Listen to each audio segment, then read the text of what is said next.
Man, I hope y'all doing well. I'm gonna call a segment of this particular video or this episode snack wrap. Having a snack, and I feel we wrap. Have a conversation about something I have analyzed in the sports podcast world. Something that cannot go unnoticed anymore and unspoken about. We must discuss this because I know I'm not the only one that is paying attention to NFL athletes that are retiring and going into the podcast world, but the image of how we saw them on the football field and how we're seeing them in the podcast world is completely opposite. It is a total reverse in 360, whereas we have these strong, masculine athletes that put their life on the line for entertainment of millions of fans, and then go into podcasting and help me out, y'all, for the ones catching the playback. Is there a something going on to where is there a contract situation y'all may have heard about where in order to have a successful podcast, you got to wear the tightest pants and cross your legs in front of your guest? You know, is that something? Is that an unwritten contract or something? I don't know what's going on, but there's an individual they call Club Shay Shay. Shannon Sharp used to be a great wide receiver. I believe he's a Hall of Fame wide receiver now. But a lot of people don't even know that about him because he's had such a successful run with his podcast where he's getting a lot of interviews with comedians and a lot of famous people that have a following and that people want to get a lot more information on and get to know these people better. You have podcasts that help us out by getting us some good information or hearing about some stuff we never knew about. So Shannon Sharp, aka Club Shay Shay, has led the way, seems like, in creating a fruitprint on how to be successful in the podcast game. And in some of his greatest, his most viral interviews, he got some of the most tightest pants on in front of grown ass men, and they having drinks and they getting comfortable and they laughing, and it'd be real suspect to me, But a lot of people are going to continue to run to Club Shay Shay to get these interviews because they understand the exposure they're going to get. They're going to go viral. A lot of people are going to, be able to, a lot of people are going to be able to see what's going on with them, and then they can pivot and market their music or their products or whatever they got cracking. But Club Shay Shay, and shout out to the ones in the chat, World Combat Sports, good evening, fam. And Charles D, what up, homie? He said tight end. Yeah, man. He have taken his position to a whole nother level. Club Shay Shay, that is. But you know what? It's not just Club Shay Shay. I feel like a lot of people are following in his footsteps. Another individual, Cam Newton,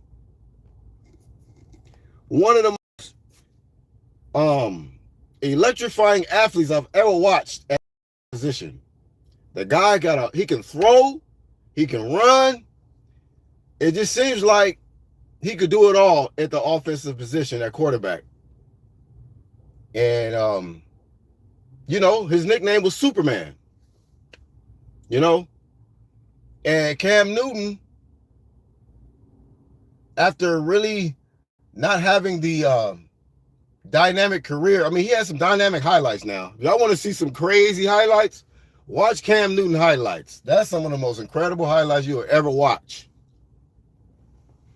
But things didn't totally work out with his reign in Carolina. He ended up moving around. I think he ended up going to with New England. So the NFL just, there was no home. It ended up not being a home for him in the NFL anymore. So he had to settle for this podcast game.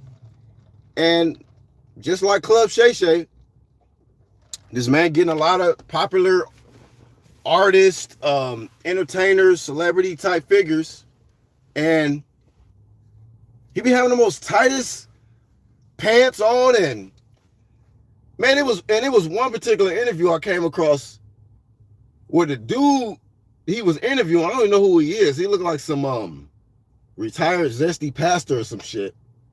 But he was literally flirting with Cam Newton, talking about, man, you got cocoa butter on your legs? You got nice legs, man. And instead of Cam Newton on some, checking the shit at the door, he's like, oh, yeah, y'all see it. I work out, Dude. And I said, what in the hell is going on with Cam? That you is okay being cocoa buttered out and having men complimenting you when a lot of us felt you was just this masculine athlete. It was on some different shit, but we realized you are shit, Cam. And so these dudes, they do this, they wear these zesty outfits and shit, and they get mad when people ask them questions like, bro, is that your stylist or your man?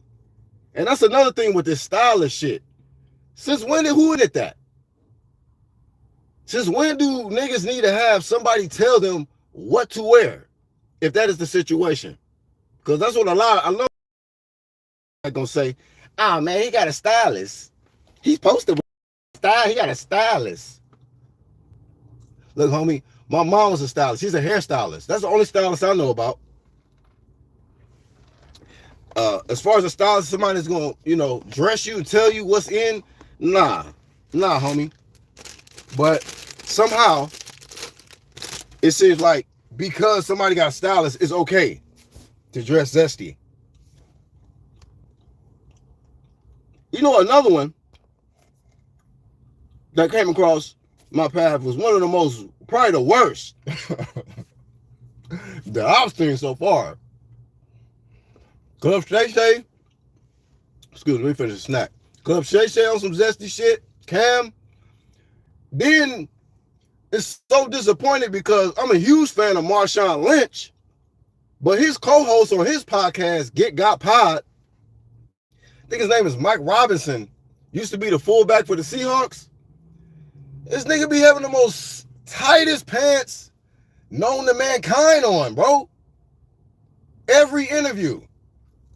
I'm like, even the people he interviewing, I'm like, y'all niggas is not asking questions like, bro, why you got them tight ass pants on, dog?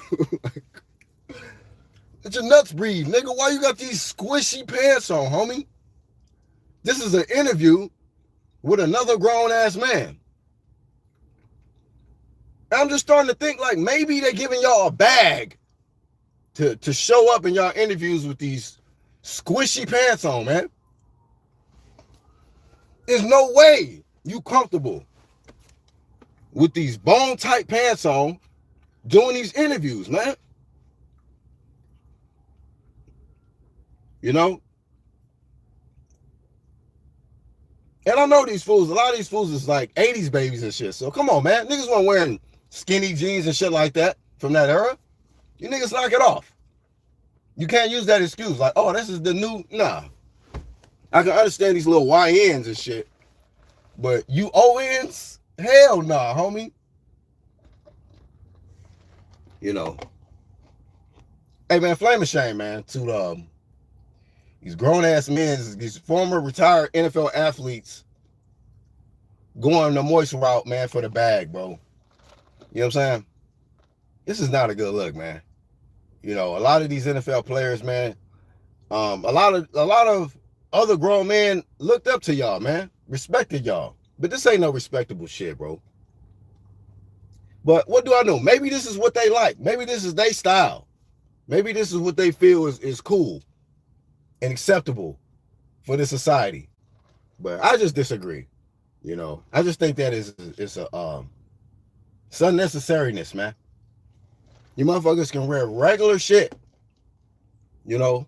And I'll be noticing too, like Club Shay Shay, it ain't every time, but you know, he'll wear some regular shit when he get around somebody who don't play that. You know?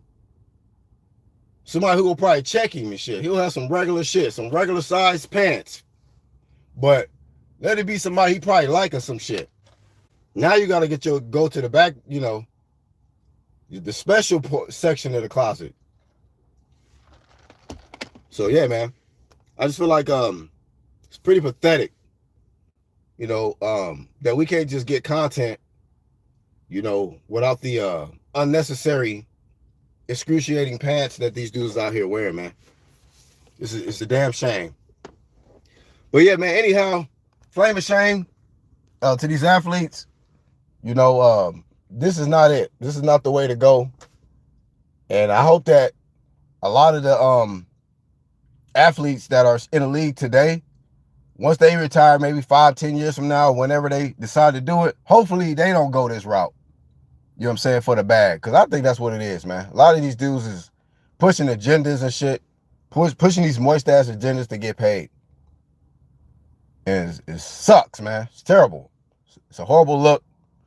And flame of shame. You deserve to get flamed every time you step outside looking like that. That's all I got for this one, man. I'm the Black Horseman. Shout out to the True Meaning Movement, man. I'm out.